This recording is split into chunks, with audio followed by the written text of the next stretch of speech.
Hello friends, welcome back to PCM world. तो friends, सबसे पहले तो heartiest congratulations to those candidates who are selected in fifth list. तो जो भी फिफ्थ लिस्ट में आप लोगों में से सिलेक्टेड हुए हैं कैंडिडेट्स, उन सबको हार्टिएस्ट कॉन्ग्रेचुलेशंस। एंड जो फ्रेंड्स हमारी आज की वीडियो है, हम इसमें बात करने वाले हैं कि आपको भी जैसे कि फर्स्ट डॉक्यूमेंट वेरिफिकेशन के लिए अथॉरिटी में बुलाया गया। आप लोगों की जो फिफ्थ लिस्ट है उसमें मतलब मेंशन कर रखा है कि आप लोगों ने 6 अक्टूबर से पहले पहले जो अपना फर्स्ट डॉक्यूमेंट वेरिफिकेशन है, वो आपकी जो अथॉरिटी है, जो आपके डिविजनल हेड ऑफिस है, एसपी, जो आपके मतलब सुपरिटेंडेंट ऑफ पोस्ट ऑफिस होते हैं, उनके पास आपने अपना फर्स्ट डॉक्यूमेंट वेरिफिकेशन कंप्लीट करवा लेना है। तो आज की वीडियो में हम प्रॉपर्ली मतलब वही बात करने वाले हैं कि फर्स्ट डॉक्यूमेंट वेरिफिकेशन में आपने कौन कौन से डॉक्यूमेंट लेके जाने हैं, कौन कौन से डॉक्यूमेंट्स की आपने फोटोस्टेट कॉपी लेके जानी है, एंड वहां पे आपका मतलब जो डॉक्यूमेंट वेरिफिकेशन का क्या प्रोसीजर रहने वाला है। एंड जो ये मतलब फर्स्ट वेरिफिकेशन के लिए मैं आप लोगों को बता रहा हूँ, ये मेरा लाइव एक्सपीरियंस है। अभी जैसे कि मेरी ज्वाइनिंग भी हो चुकी है, एंड जो मेरे फर्स्ट डॉक्यूमेंट वेरिफिकेशन के टाइम मेरा जो लाइव एक्सपीरियंस था, वही मैं आज आप लोगों के साथ शेयर करने वाला हूँ। एंड क्योंकि आप लोगों के मुझे इंस्टाग्राम पे एंड कमेंट सेक्शन में भी काफ़ी सारे इस रिगार्डिंग डाउट्स आ रहे थे कि भैया कौन कौन से डॉक्यूमेंट्स लेके जाने होते हैं, क्या प्रोसीजर रहता है।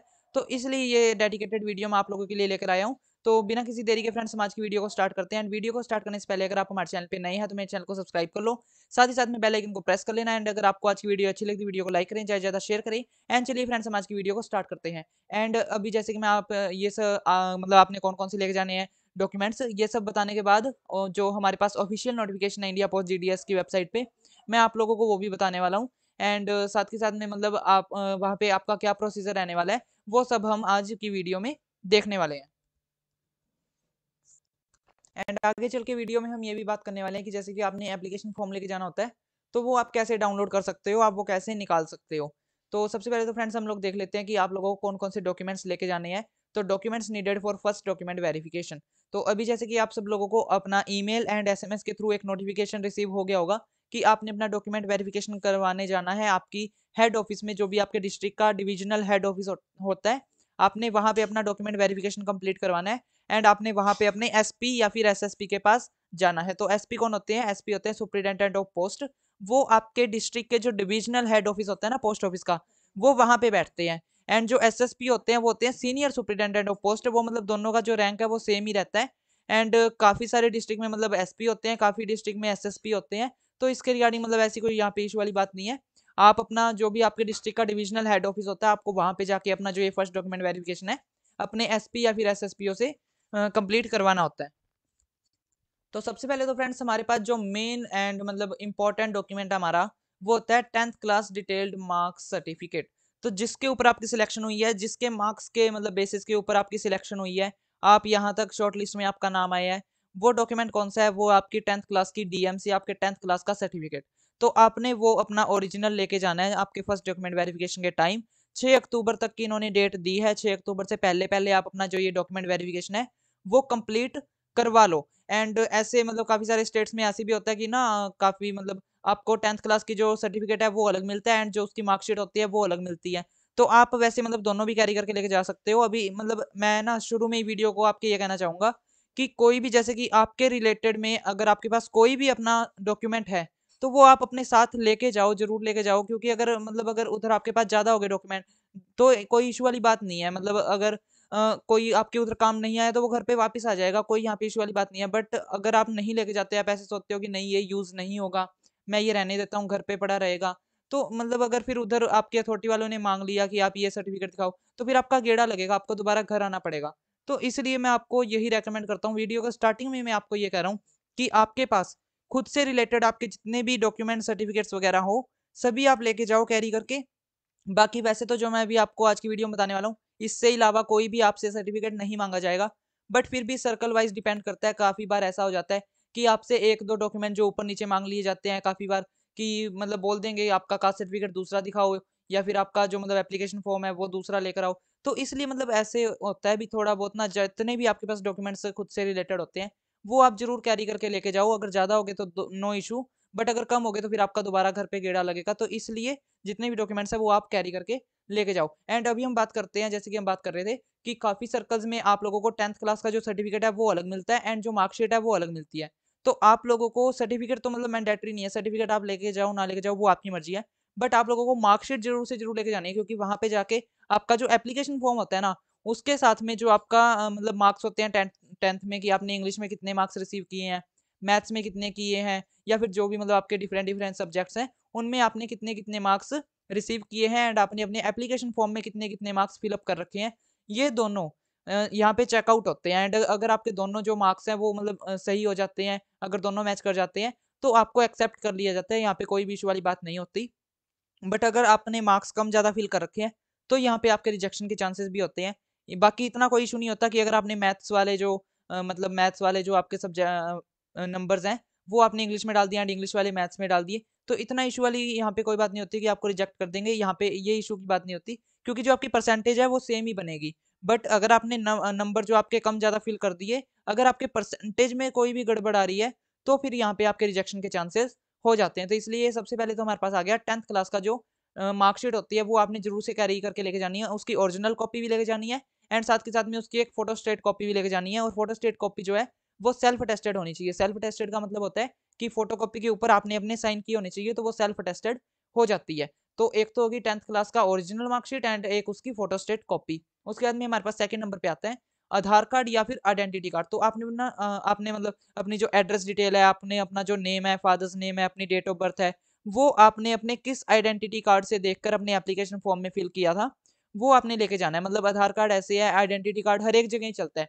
तो अगर आपके पास आधार कार्ड है, वैसे तो इंडिया में मतलब हर एक के पास ही होता है आधार कार्ड, तो आधार कार्ड ही वैसे तो आप कैरी करके लेके जाओ। बट अगर आपके आधार कार्ड में कुछ ऊपर नीचे अगर कुछ गलत है तो फिर आप अपना जो अगर कोई दूसरा, अगर आपके पास ड्राइविंग लाइसेंस हो गया या फिर वोटर कार्ड हो गया या फिर अगर कोई और डॉक्यूमेंट है तो आप वो भी लेके जा सकते हो। वैसे Aadhaar card is mandatory, Aadhaar card आपको किसी भी हालत में लेके जाना होगा। आधार कार्ड के लिए आप स्किप नहीं कर सकते कि नहीं मैं कोई दूसरा, मैं जैसे कि मतलब वोटर कार्ड ले जाऊं या फिर लाइसेंस ले जाऊं, पैन कार्ड ले जाऊं, तो ऐसे नहीं चलेगा। आपको आधार कार्ड इज मैंडेटरी, ये आपको लेके ही लेके जाना है। एक आपने आधार कार्ड ओरिजिनल लेके जाना है एंड एक इसकी फोटोस्टेट कॉपी लेके जानी है, एंड फोटोस्टेट कॉपी भी इसकी सेल्फ अटेस्टेड होनी चाहिए। और साथ के साथ में अगर आप कोई दूसरा आइडेंटिटी कार्ड लेके जा रहे हो जैसे PAN card, voter card, driving licence, तो उसकी भी आपको एक फोटोकॉपी सेल्फ अटेस्टेड लेके जानी होती है एंड ओरिजिनल भी लेके जाना होता है। उसके बाद में कास्ट सर्टिफिकेट भी आपको लेके जाना है। अगर आप जैसे कि यूआर का तो कोई कास्ट सर्टिफिकेट होता नहीं, अगर आप ओबीसी हो, एससी हो, एसटी हो, या मतलब अगर आप कोई भी यूआर से मतलब यूआर से एक्सेप्ट अगर आप किसी दूसरी कैटेगरी से बिलोंग करते हो एंड अगर आपका कास्ट सर्टिफिकेट बना हुआ है तो आपको अपना कास्ट सर्टिफिकेट जरूर से लेके जाना होता है। कास्ट सर्टिफिकेट आपका जो फर्स्ट डॉक्यूमेंट वेरिफिकेशन के टाइम स्टेट का चल जाता है, बट सेकंड डॉक्यूमेंट वेरिफिकेशन में आपका स्टेट का जो कास्ट सर्टिफिकेट है वो नहीं चलता है, वो आपका सिर्फ और सिर्फ सेंट्रल का ही चलता है। अगर आपके पास सेंट्रल का कास्ट सर्टिफिकेट नहीं है तो आप जल्दी से अप्लाई कर दो, बनवा लो, क्योंकि सेकंड डॉक्यूमेंट वेरिफिकेशन के टाइम आपका जो सेंट्रल का ही कास्ट सर्टिफिकेट यहाँ पे मैंडेटरी होता है एंड स्टेट कास्ट सर्टिफिकेट वालों को रिजेक्ट कर दिया जाता है। तो इसलिए फर्स्ट डॉक्यूमेंट वेरिफिकेशन में स्टेट का कास्ट सर्टिफिकेट चल जाएगा एंड आपको ये ओरिजिनल भी लेके जाना होता है, साथ ही साथ में इसकी एक फोटो स्टेट कॉपी भी लेके जानी होती है जो कि आपके द्वारा सेल्फ अटेस्टेड होनी चाहिए। उसके बाद में हमारे पास नेक्स्ट आता है एप्लीकेशन फॉर्म। तो एप्लीकेशन फॉर्म जो मतलब आपने फिलअप करते टाइम उसके बाद में जब आपकी सारी जो भी मतलब डिटेल्स वगैरह होती है एंड जब आप जो आपकी फीस है वो पे कर देते हो, उसके बाद में जो आपके पास एक एप्लीकेशन फॉर्म निकल के आता है ना, जिसके ऊपर आपकी सारी प्रेफरेंस भी दी होती है एंड आपकी फोटो लगी होती है, आपके साइन होते हैं एंड आपके मतलब जो भी पर्सनल डिटेल्स होती हैं वो भी मेंशन की होती है, तो वो आपने अपना एक एप्लीकेशन फॉर्म साथ में लेके जाना है। तो अभी एप्लीकेशन फॉर्म हम कैसे डाउनलोड करेंगे वो भी मैं आपको आगे चल के वीडियो में बताने वाला हूँ। अगर आपको नहीं पता तो वीडियो को जरूर देखना, एंड तक देखना, बिल्कुल भी स्किप मत करना, वेरी इंपॉर्टेंट वीडियो है ये। एंड एप्लीकेशन फॉर्म की भी आपने एक एप्लीकेशन फॉर्म की भी आपने ना एक मतलब फोटो स्टेट कॉपी लेके जानी है, उसके ऊपर भी आपके साइन होने चाहिए, सेल्फ अटेस्टेड होती है। मतलब जो एक तो आप जैसे कि इसकी एप्लीकेशन फॉर्म की जो प्रिंट आउट निकलवाओगे वो, एंड एक उसके साथ की आपने फोटो स्टेट कॉपी भी लेके जानी है, क्योंकि ओरिजिनल वाला तो आप अपने पास रख लोगे एंड जो उसकी फोटो स्टेट कॉपी है वो उधर अथॉरिटी वाले सबमिट कर लेते हैं। एंड साथ के साथ में जो आपका जैसे कि 10th क्लास की मार्कशीट होगी, इसकी भी जो सेल्फ अटेस्टेड फोटोकॉपी होती है ये भी आपको अथॉरिटी में जमा करवानी होती है। एंड एक आधार कार्ड की फोटो स्टेट कॉपी होगी, या फिर आप अगर कोई दूसरा आइडेंटिटी कार्ड लेके जा रहे हो तो उसकी सेल्फ अटेस्टेड फोटोकॉपी भी एक अथॉरिटी में जमा होती है। बाकी जो आपकी ये ओरिजिनल डॉक्यूमेंट्स है ये अभी आपको फर्स्ट डीवी के टाइम वापस कर दिए जाएंगे, बट जो आपका सेकंड डीवी है ना, सेकंड डीवी के टाइम आप मतलब आपको मतलब ये आपके जो ओरिजिनल डॉक्यूमेंट्स है वहाँ पे सबमिट करवाने होते हैं। एंड फ्रेंड्स यहाँ पे एप्लीकेशन फॉर्म मस्ट है, क्योंकि आपके एप्लीकेशन फॉर्म के साथ ही आपके जो 10th क्लास की मार्कशीट के जो नंबर्स हैं वो यहाँ पे चेकआउट किए जाते हैं। एंड अगर आपको मतलब ना ये ओरिजिनल एंड इसकी एक फोटो स्टेट कॉपी जरूर से लेके जानी होती है। अगर आप इसकी फोटो स्टेट कॉपी नहीं लेके जाते हो तो फिर आपको वहाँ पे जब आप अथॉरिटी में फर्स्ट डॉक्यूमेंट वेरिफिकेशन का कराने जाओगे तब आपको वरना दौड़ना पड़ेगा, आपको मतलब फिर उधर से कहीं से फोटो कॉपी करवानी पड़ेगी। तो इसलिए आप ये जरूर से याद करके लेके जाना। उसके बाद में हमारे पास नेक्स्ट आता है रजिस्टर्ड मोबाइल नंबर। तो आपने मतलब जिस भी अपने मोबाइल नंबर से रजिस्ट्रेशन कंप्लीट की थी ना वो आपने लेके जाना है, क्योंकि जब आप अपना वहाँ पे फर्स्ट डॉक्यूमेंट वेरिफिकेशन कंप्लीट करवाते हो उस टाइम आपको एक ओटीपी आता है एंड वो ओटीपी आपको वहाँ पे ऑफिसर्स को देना होता है, जिसके के बाद आपका मतलब जो परफॉर्मा होता है, पूरा पोर्टल होता है, उसमें आपका जो लॉगिन हो जाता है फिर। एंड उसके बाद में जो आपके ये सारे जैसे कि 10th क्लास की डीएमसी होगी, आधार कार्ड एंड कास्ट सर्टिफिकेट, ये सभी आपके फिर अपलोड किए जाते हैं। या फिर मतलब अगर आप जब तक ओटीपी नहीं देते हो तो तब तक वहाँ पे ये आपके मतलब जो भी ये डॉक्यूमेंट्स है ये सारे सबमिट नहीं होते हैं। तो इसलिए आपने अपना ये मोबाइल नंबर भी जरूर से लेके जाना है, इसके ऊपर एक ओटीपी आता है। एंड साथ के साथ में आपने अपनी 2 पासपोर्ट साइज फोटोज भी लेके जानी है, यहाँ पे लिखना रह गया था, बट आपने ये जरूर लेके जानी है याद करके। यहाँ पे मैंने अगर लिख नहीं रखा तो मतलब वो इशू मत लेना, बट आपने ये जरूर लेके जानी है अपनी, आपने 2 पासपोर्ट साइज फोटोज लेके जानी है, क्योंकि इसका भी वहाँ पे काम होता है, ऑफिसर जो है आपसे फोटोज मांगते हैं। एंड फ्रेंड्स, काफी सारे लोग ऐसे भी बोलते हैं कि फर्स्ट डॉक्यूमेंट वेरिफिकेशन के टाइम आप लोगों को कंप्यूटर सर्टिफिकेट लगेगा, कंप्यूटर सर्टिफिकेट के बिना आपका फर्स्ट डीवी कंप्लीट नहीं होगा। तो ऐसा फ्रेंड्स कुछ भी नहीं है, मेरा जो लाइव एक्सपीरियंस रहा है, मुझे मतलब मेरे से ना उन्होंने कुछ भी नहीं मांगा, कंप्यूटर सर्टिफिकेट वगैरह कुछ भी नहीं मांगा। एंड आप लोगों से भी नहीं मांगेगी, क्योंकि जब सबका फर्स्ट डॉक्यूमेंट वेरिफिकेशन आज तक मतलब 4th लिस्ट वालों का भी हो गया, तो किसी से भी अभी तक कंप्यूटर सर्टिफिकेट नहीं मांगा। एंड आप लोगों को भी इस बात का इशू लेने की जरूरत नहीं है कि कंप्यूटर सर्टिफिकेट आपसे मांगेंगे। वो सिर्फ एक अंडरटेकिंग लेते हैं, जैसे कि एनेक्जर 2 पता नहीं 3 है एक, उसके ऊपर लिखा होता है कि you are undertaking that you are computer literate. तो बस उसके ऊपर आपको साइन करना होता है एंड वो आपका एक सर्टिफिकेट बन जाता है कि आपने ये अंडरटेकिंग दे दी कि आपको कंप्यूटर चलाना आता है। उन लोगों को आपके कंप्यूटर सर्टिफिकेट से कोई लेना देना नहीं होता। बस उन लोगों को ऐसे होता है कि आप लोगों को कंप्यूटर चलाना आना चाहिए, क्योंकि कल को जैसे कि अगर आपको मोबाइल मिलता है, अगर आपको आरआईसीटी डिवाइस मिलता है, तो वो कंप्यूटर वाला ही काम होता है एंड आप लोगों को वो काम करना आना चाहिए। तो बस वो आप लोगों से अंडरटेकिंग लेते हैं, दैट्स इट। और आपसे वो कोई भी कंप्यूटर का सर्टिफिकेट वगैरह नहीं लेते हैं। एंड मैं बार बार मैं कह रहा हूँ, यहाँ पे आपने 2 फोटोज और ऐड कर लेनी है, आपने अपनी 2 पासपोर्ट साइज फोटोज यहाँ पे लेके जानी है। एंड फ्रेंड्स, जो मतलब 3rd and 4th short listed candidates थे, उनका जो मतलब फर्स्ट डॉक्यूमेंट वेरिफिकेशन के टाइम ही उनका सेकंड डॉक्यूमेंट वेरिफिकेशन भी मतलब साथ में ही हो गया था। क्योंकि अब जैसे कि प्रोसेस जितने जितने मतलब नजदीक आ रहा है 15 नवंबर के, क्योंकि जैसे कि डिपार्टमेंट ऑफ पोस्ट ने कहा था अपनी मॉडल नोटिफिकेशन में कि 15 नवंबर से पहले पहले सबकी जो ज्वाइनिंग है वो कंप्लीट हो जाएगी, सभी जो सीट्स हैं वो वैकेंट से फिल हो जाएंगी। तो इसलिए मतलब जो आपका सारा प्रोसीजर है वो फटाफट कर रहे हैं। तो अगर आपसे 10th क्लास की जो आपका सर्टिफिकेट है, अगर आपका कास्ट सर्टिफिकेट है, अगर वो आपसे सबमिट भी करवा लिया जाए ओरिजिनल, तब भी आपको कोई इशू लेने की बात नहीं है। आपका मतलब first and second document verification दोनों फिर इकट्ठा ही हो गया। एंड ये मतलब सारा काम इसलिए स्पीड में कर रहे हैं ताकि आपकी जो ज्वाइनिंग है वो भी जल्दी हो जाए। एंड सेकंड डॉक्यूमेंट वेरिफिकेशन में मतलब आपको पैन कार्ड भी लगता है, तो इसका ना मतलब आपको इशू लेने की बात नहीं है कि आपके पास अभी जैसे कि पैन कार्ड नहीं है, या फिर अगर आपके कोई ऑब्जर्वेशन है, अगर आपने कुछ ठीक करवाना है, आपको 1 मंथ का टाइम चाहिए, तो वो आपको टाइम दे देंगे। ऐसे नहीं है, अगर आपके पास कोई अगर आपकी मतलब चीज़ है, अगर वो गलत है, कोई पर्सनल डिटेल गलत है, तो वो आपको टाइम दे देंगे कि कोई ना आपको इतना टाइम दे दिया, जैसे कि 10 से 15 दिन का टाइम दे दिया, ज़्यादा से ज़्यादा मैक्सिमम 1 मंथ का टाइम दे दिया कि आप अपने इस चीज़ को अपडेट करवा लो। तो यहाँ पे आपको मतलब इस बात की टेंशन लेने की बात नहीं है कि अगर आपकी कोई भी पर्सनल डिटेल अगर गलत है तो वो आपको फिलअप नहीं करने देंगे। आप मतलब बिल्कुल बेझिझक होके एंड बिना टेंशन के फ्रेश माइंड के साथ अपना फर्स्ट डॉक्यूमेंट वेरिफिकेशन कंप्लीट करवाने जाओ। अगर कोई भी मतलब मिस्टेक वगैरह आपसे होती है तो वो आपको बता देंगे एंड उसको ठीक करने के लिए टाइम भी दे देंगे। तो जब तक आप जाओगे नहीं तब तक ही आपको डर लगता रहेगा कि पता नहीं क्या होगा क्या होगा। बाकी ऐसा कुछ नहीं होता, जब आप उधर जाओगे आपको अपने आप पता लग जाएगा एंड आपको जब टाइम मिल जाएगा तो आप भी उस चीज़ को अच्छे तरीके से ठीक करवा सकते हो। अब हम देखते हैं कि आप लोग अपना एप्लीकेशन फॉर्म कैसे डाउनलोड करोगे। तो पहले सबसे पहले फ्रेंड्स हम लोग जाएंगे इंडिया पोस्ट जीडीएस की जो ऑफिशियल वेबसाइट है वहाँ पे। एंड जब तक ये वेबसाइट ओपन हो रही है आप जल्दी से मेरे चैनल को सब्सक्राइब कर दो एंड वीडियो को लाइक कर दो। तो यहाँ पे जैसे कि आप लोग देख सकते हो, इन्होंने ये अभी अपडेट भी कर दी अपनी side, supplementary list 5 short listed candidates of 4th circle is release. पहले जैसे कि 4 आ रहा था, अब 5 कर दिया। एंड उसके बाद में आप यहाँ पे देख सकते हो स्टेज 3, जैसे कि यहाँ पे अप्लाई ऑनलाइन। एंड यहाँ पे आप लोग जब अपने एप्लीकेशन स्टेटस पे क्लिक करोगे ना, तो यहाँ पे आपने अपना रजिस्ट्रेशन नंबर फिल करना है, जिसके बाद में आपका मतलब जो पूरा वो होता है ना, उसके बाद में जब जैसे कि आप यहाँ पे रजिस्ट्रेशन फॉर्म फिलअप करोगे तो फिर आपकी जो मतलब आपका मोबाइल नंबर है उसके ऊपर एक ओटीपी आएगा। उसके बाद में आपको ओटीपी फिलअप करके एंड जब आप सबमिट करोगे तो आपका जो पूरा मतलब एप्लीकेशन फॉर्म है वो यहाँ पे आ जाएगा। तो यहाँ पे जैसे कि आप लोग देख सकते हो कुछ इस तरीके से जो आपका एप्लीकेशन फॉर्म है वो यहाँ पे आ जाएगा। एंड जो आपके डिक्लेरेशन वगैरह एंड जो आपकी पर्सनल डिटेल्स वगैरह होती है, आपके जो मार्क्स वगैरह होते हैं वो यहाँ पे आ जाते हैं। बाकी वो ऊपर पर्सनल डिटेल्स वगैरह मैं यहाँ पे नहीं शो कर रहा हूँ। एंड अभी हम देख लेते हैं कि आप लोगों ने मतलब आपका अभी फर्स्ट डॉक्यूमेंट वेरिफिकेशन के टाइम क्या कुछ यहाँ पे वेरीफाई होने वाला है। तो ये जो आप यहाँ पे देख सकते हो लेफ्ट कॉर्नर पे नोटिस डॉक्यूमेंट वेरिफिकेशन। तो डॉक्यूमेंट वेरिफिकेशन के लिए जब हमारा फर्स्ट डॉक्यूमेंट वेरिफिकेशन हुआ था फर्स्ट लिस्ट वालों का, तब इन्होंने ये नोटिस जारी किया था। एंड यही नोटिस आज तक के मतलब सभी कैंडिडेट्स के फर्स्ट डॉक्यूमेंट वेरिफिकेशन के लिए एप्लीकेबल है। तो सबसे पहले हम यहाँ पे नोटिस को रीड आउट कर लेते हैं। Department of post would like to inform all the applicants of GDS requirement cycle 4। तो आप अभी 5th लिस्ट में जो भी कैंडिडेट सिलेक्ट हुए हो वो सभी साइकिल 4 के अंडर सिलेक्ट हुए हो, ठीक है। उसके बाद में conducted through India post GDS online.government.in, ये है इनकी ऑफिशियल वेबसाइट, जिसका कि लिंक आपको डिस्क्रिप्शन बॉक्स में मिल जाएगा। अगर आपने अपना एप्लीकेशन जो फॉर्म है अगर वो आपने डाउनलोड करना है, आप सीधा जाके उधर क्लिक करके एंड डाउनलोड कर सकते हो। उसके बाद में the list of selected candidates has been prepared on the basis of 10th class की मेरिट लिस्ट के ऊपर, आपके 10th क्लास के नंबर्स के ऊपर यहाँ पे आपको सिलेक्ट किया गया है in respect of all eligible candidates who applied for a particular post and on the basis of marks and other details related to eligibility criteria. तो आपके मार्क्स के बेसिस के ऊपर एंड अदर डिटेल्स में क्या, जैसे कि आपकी कैटेगरी आ गई, क्योंकि कैटेगरी वाइज रिजर्व्ड हुए थे कैंडिडेट्स की, यूआर की इतनी पोस्ट खाली है, ओबीसी की इतनी खाली है, एससी की इतनी खाली है। तो इसके मतलब इसके बेसिस के ऊपर एंड आपके 10th क्लास के मार्क्स के बेसिस के ऊपर यहाँ पे आपको सिलेक्ट किया गया है। एंटर्ड बाय द एप्लीकेंट, तो ये आपने एंटर किए हैं कि आपके हिंदी में कितने मार्क्स हैं, इंग्लिश में कितने मार्क्स हैं at the time of applying on this website. तो सबसे पहले तो आपने जैसे कि फिलअप किया कि मेरे इसमें इतने मार्क्स है, इसमें इतने मार्क्स है।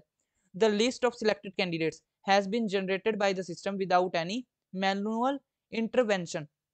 तो यहाँ पे जो ये जैसे कि फर्स्ट लिस्ट है, सेकंड लिस्ट है एंड 5th लिस्ट है, जो भी है ये सारी लिस्ट, ये किसके द्वारा जनरेट की गई है, सिस्टम के द्वारा जनरेट किया है। मतलब उन्होंने एक ना मतलब कंप्यूटर लैपटॉप में सिस्टम में डाल दी आपके सबके नेम, हमारे जितने भी कैंडिडेट्स ने एप्लीकेशन फॉर्म फिलअप किया था।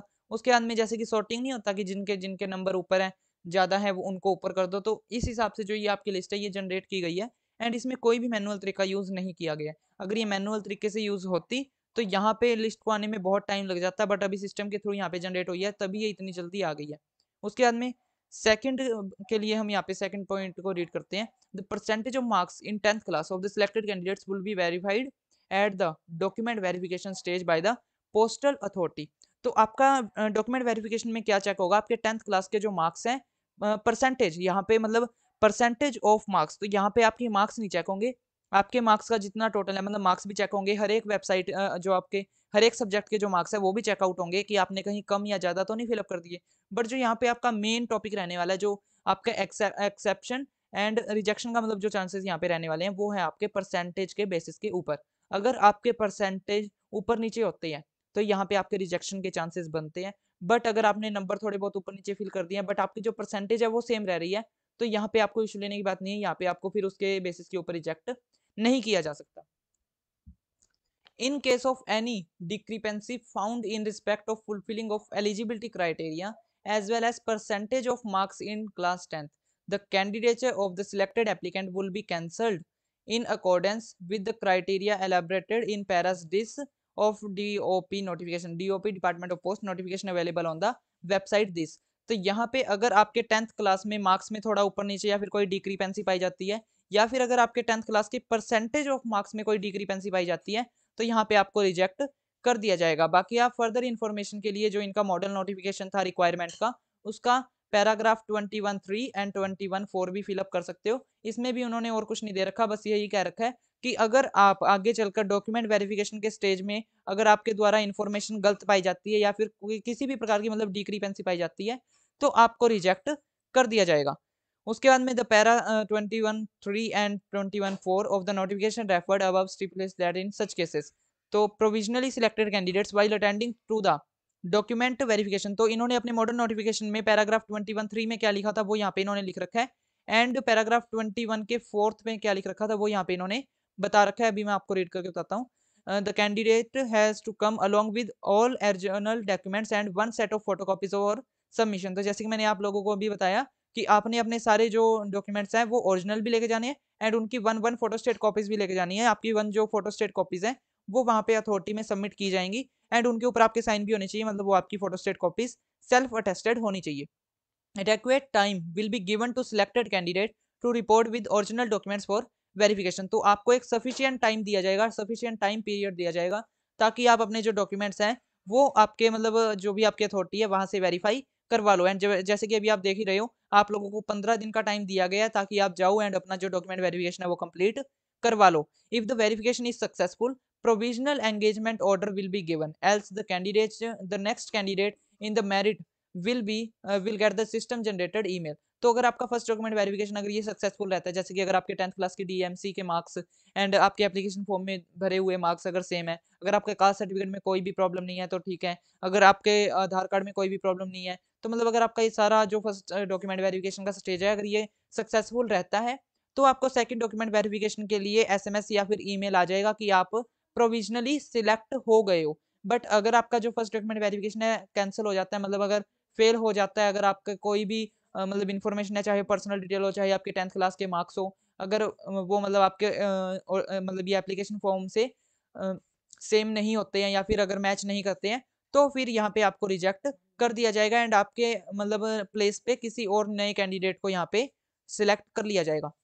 उसके बाद में फोर्थ नंबर का जो इनका पैरा है वो है the provisional engagement letter will be issued through email and notified through SMS. तो जो प्रोविजनल एंगेजमेंट लेटर क्या है, वो होता है कि आपका इंटीमेशन लेटर जो कि आपको सेकंड डॉक्यूमेंट वेरिफिकेशन के टाइम आता है। एंड इन सब प्रोसेस में मतलब जैसे कि फर्स्ट डीवी के बाद सेकंड डीवी का मैसेज आने में कितना टाइम लगता है, सेकंड डीवी के बाद आपके मेडिकल में कितना टाइम लगता है, उसके बाद में आपके ट्रेनिंग में कितना टाइम लगता है, उनके ऊपर मैंने एक सेपरेट वीडियो बना रखी है ताकि आपको एक एस्टिमेट हो जाए कि हर एक मतलब प्रोसीजर को कितना टाइम लगता है। और इस वीडियो का लिंक आपको यहाँ पे आई बटन पे एंड डिस्क्रिप्शन बॉक्स में मिल जाएगा, आप जल्दी जाके चेकआउट कर लेना, आपको पूरा मतलब एक पता लग जाएगा कितना टाइम लग जाता है। बाकी आपको अगर मैं ओवरव्यू देना चाहूँ तो आपकी मतलब आज से लेकर जब भी आप अपना फर्स्ट डॉक्यूमेंट वेरिफिकेशन कंप्लीट करवाओगे तब से लेकर और आपकी ज्वाइनिंग तक मिनिमम 2 मंथ्स लग जाते हैं। बाकी जैसे कि उन्होंने बोला था कि 15 नवंबर से पहले पहले सबकी ज्वाइनिंग हो जाएगी, तो इसलिए आपका जो फर्स्ट डीवी है एंड सेकंड डीवी है ये सब आपका जो मतलब है इकट्ठा ही करवा लेंगे, क्या पता मतलब दोनों ही से इकट्ठा ही करवा लें। आपका जो मतलब डॉक्यूमेंट्स है वो सबमिट भी करवा लें, साथ के साथ में फोटोस्टेट कॉपीज भी ले लें।